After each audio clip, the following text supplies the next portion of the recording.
Hi, I'm Rabbi Zoot, and welcome back to the channel.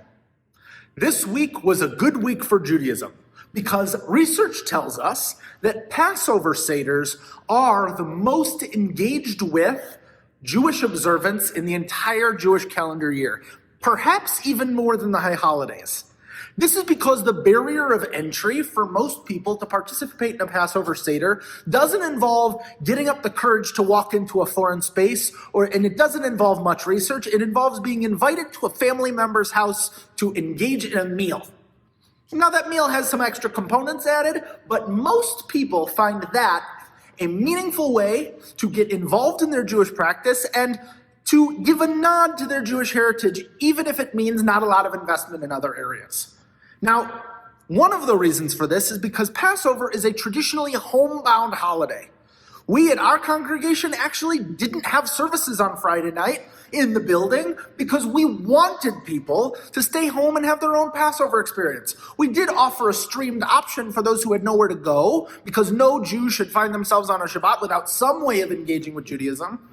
But because Passover is such a homebound ritual, people are able to do it from the comfort of their own dining room tables, and they're able to make this space custom for their own needs.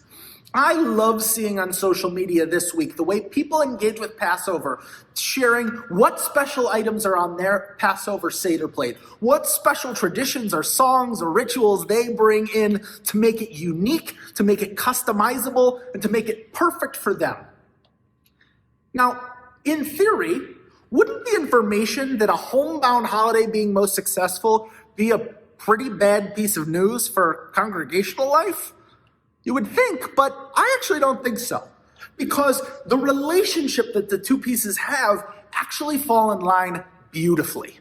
In order to have a homebound holiday, there has to be some piece of education and bringing together that allows people to remember that their Judaism is worth engaging and to have enough cultural knowledge to be able to put together a worthwhile Passover experience. I've seen families who have Passover that's just a glorified version of family dinner. And that's nice. It's all well and good. But something about the meaning of gathering together to tell an intentionally Jewish story, to make it viable and accessible to understanding our modern world, and using symbolism and play, literally getting our hands dirty with the ritual, that brings the whole thing to life. In a lot of ways, Passover is Judaism done best. It allows us to taste, it allows us to feel, it allows us to play, it allows us to do in all of these ways that brings Judaism to life in a way that doesn't feel stuffy, it doesn't feel secluded, it doesn't feel other. It actually makes us feel like Judaism has a way of speaking to our modern lives. That's why the themes of let's look at the Passover Exodus and see how that relates to other situations going on in our lives, that's exactly what we ask of our Judaism. We ask our Judaism to say, look at my life and help me use a Jewish lens to make understanding what's going around me more meaningful, more interesting, and more compelling. I never used to love Passover growing up because to me growing up, Passover was always about eating matzah, and I personally love carbohydrates most of all. So if you take away my pasta and my bread and my cake, life gets a little less sweet. But only in recent years have I started to understand that I get so much out of the regular Jewish calendar, but some people find that calendar to be intimidating and different. And for this holiday, it brings it into your home and says, this isn't something scary and other. This is close by. This is easily accessible. This is within reach. All you have to do is have a dinner and have a conversation with your own loved ones and say, let's get together and have cool discussion, have interesting meals, and make this holiday pop. Let's make this even more meaningful.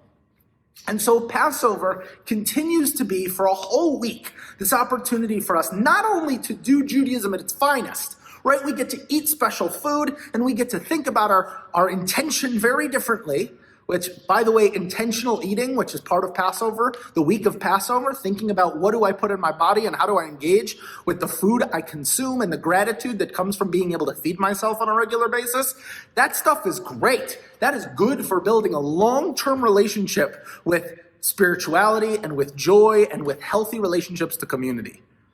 But it also reminds us that over the course of a week, we get to continue to think about, I was inspired on night one by the Seder that brought us all together. And I was maybe even inspired by night two if I had a different cross-section of family that I engaged with that's allowed me to think about things even a little more differently. But we have a full 7 days and 7 nights to say, how do I take what I've encountered in these first couple of nights, this first encounter this year, and say, how do I make this even more meaningful? How do I look around me and say, Passover didn't end when the Seder did, and I get to keep those Jewish glasses on and continue to look at the world and say, how can I think about this in a Jewish way?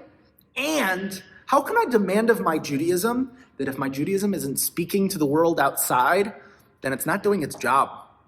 Passover is one of those awesome moments where our inside Judaism and our outside world get to connect in such a way that works seamlessly together and helps us build a relationship both with ourselves and with the world around us that encourages justice, encourages intentionality, and encourages spiritual connection, some of the things our world most desperately needs.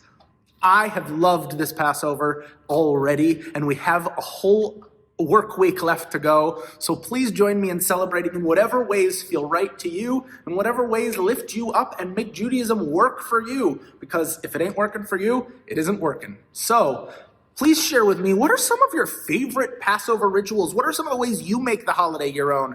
Share in the comments below, and also share this video with someone who you think would benefit from hearing how can Judaism, and Passover in particular, make our lives all the more meaningful. Thank you for being with me this afternoon, and we'll see you next week.